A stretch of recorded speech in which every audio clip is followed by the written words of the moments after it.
हरियाणा में चुनावों के लिए सभी पार्टियां अपने अपने स्तर पर जोरों शोरों से तैयारियों में जुटी है, जिसमें सभी पार्टियां उम्मीदवारों के नामों को लेकर आए दिन घंटों मंथन भी कर रही है।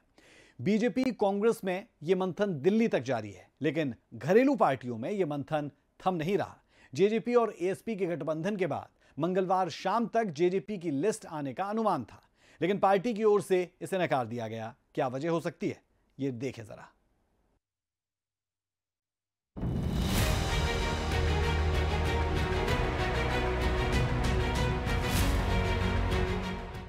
हरियाणा में चुनावी सरगर्मियां तेज हैं और इसी बीच सभी पार्टियों में प्रत्याशियों को लेकर भी मंथन तेज हो गया है।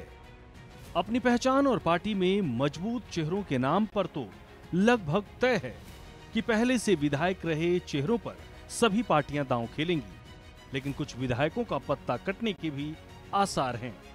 कुछ एक सीटों पर इनेलो को छोड़कर दूसरी पार्टी, चाहे बीजेपी, कांग्रेस हो या फिर जेजेपी, किसी भी पार्टी ने उम्मीदवारों के नामों की घोषणा अब तक नहीं की है। पार्टी में नामों को लेकर सभी पार्टियां लगातार बैठकें कर रही हैं।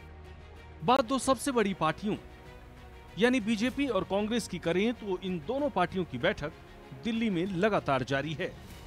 प्रदेश की सरकार में लगभग 4.5 साल तक रहने वाली जेजेपी भी प्रत्याशियों को लेकर मंथन कर रही है, जिसमें जेजेपी का आजाद समाज पार्टी से गठबंधन के बाद लगभग साफ था कि जेजेपी की पहली लिस्ट मंगलवार शाम तक जारी कर दी जाएगी, लेकिन बाद में जेजेपी की तरफ से इस फैसले को टाल दिया गया। साफ है कि पार्टी के 7 विधायकों के दामन छोड़ने के बाद पार्टी आगामी चुनाव में किसी तरह का जोखिम नहीं लेना चाहती है।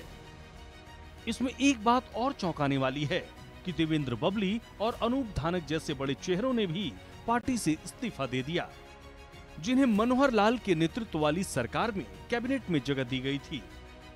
अब इन सभी बड़े चेहरों के जाने के बाद जेजेपी के लिए एक बड़ी मुश्किल नए चेहरों को पार्टी में जगह देना भी है।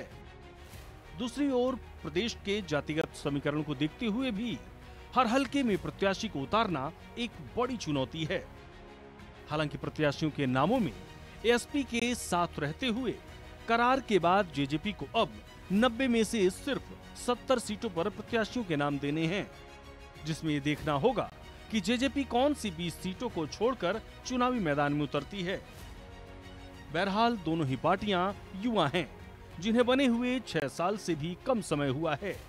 अब देखना होगा कि प्रदेश में सरकार के साथ गठबंधन में रह चुकी जेजेपी को इस बार नई विधानसभा के लिए एएसपी के साथ मैदान में कितनी लोकप्रियता मिलती है और कितनी सीटों पर विजय मिलती है।